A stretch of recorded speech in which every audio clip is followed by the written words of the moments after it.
Well, that was embarrassing.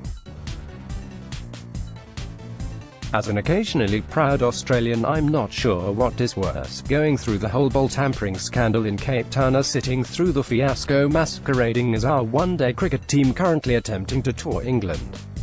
The latest ignominy was suffered on Tuesday as those good old boys from the MCC thrashed, hammered, decimated, skewered, actually they don't have a word for what was done to Australia in Nottingham, as England cantered to a 242-run victory. Yes, that's right. There isn't an extra digit that has accidentally crept in there. Tim Paine's brave band of brothers got quartered by 242 runs. It was Australia's biggest ODI loss ever. Most teams don't even score 242 runs in a ODI game, but that's how much Australia lost by. That's almost 5 runs and over that England were the better team. But that's not the worst part. To set up this one-sided victory, England scored, wait for it, 481 for 6 when it was their turn with a willow. Australia have lost 14 of the last 16 ODIs. Bereft of ideas and any sort of depth, they won't get close to defending the World Cup crown unless Justin Langer changes its outlook on the format. Piece for it there, all sports, https://t.co/Tom Hikes Privers, David Shout at David_Shout, June 20, 2018. That's a world record by a staggering 37 runs, beating their own 444 for 3 set against Pakistan at the same ground in 2016. Some people have incorrectly described the wicket as flat. It wasn't too flat when Australia began their chase, and were skittled for 239 in 37 overs, with the top score Travis Head's 51.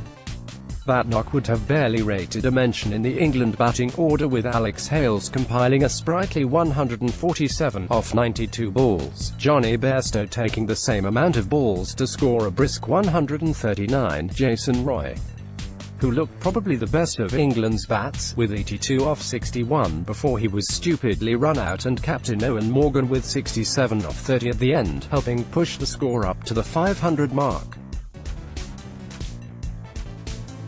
The cream of Australia's bowlers was J.Y.E. Richardson, who took 3 wickets for 92 off his 10 overs, while Andrew Tye went for 100 off his 9. At least one Australian scored a century. What was most galling from the abject display was not the records that were set, and there were many, but the way Australia went about it. It was also nice. The way the Aussies carried themselves, you would have thought it was a friendly game of pub cricket between two neighbouring villages, not a one-day international between the two greatest cricketing rivals. Australia went ever so meekly into the good night, without the barest ripple of discontent. Indeed, they were so placid it was like they were congratulating England on their good fortune. Nice shot that Mr. Bairstow, Billy Stanlake seemed to say as the England opener smashed him for another boundary. Gosh, you've got on to that, Mr. Roy, nodded Richardson as the Englishman smashed him into the crowd again. It was the same for the batsman. You've tricked me there, me Mr. Ali, murmured Shaun Marsh as he trudged off for a stately 24. Well bowled, Mr. Rashid, mouthed Ashton Agar as he gave Adil Rashid his third of 4 wickets. Where was the snarl, the turned-up lip, the needling little comment about technique? Noticeably absent. And that takes us back to Cape Town. After the lesser embarrassment of South Africa, this Australian team has obviously been told to button it, lose very nicely, shake hands and come home. I'm sorry to wake you with bad news, but things got ugly for Australia at Trent Bridge. England posted biggest score in ODI history. Australia suffered its heaviest defeat in history. https://t.co/NICPeak5re1w. Peter Lawler at Plala, June 19, 2018. As we can clearly see, Australians just can't play cricket like that. It would be like the All Blacks kicking for touch. It's not in the blood. Or to be more accurate, it was knocked out of our blood by Bodyline, which was the last time we played nice with England. That infamous series showed that for Aussies to do well they have to harness the aggression, give in to the competitive spirit, too, as the catch cry goes on cricket fields all over the nation every weekend, from parks to shires to grade to state level and, formally, international, fire up. It's a tradition that has been passed down from Australian cricket captains from Shipperley to Border to Water, Clark to Smith.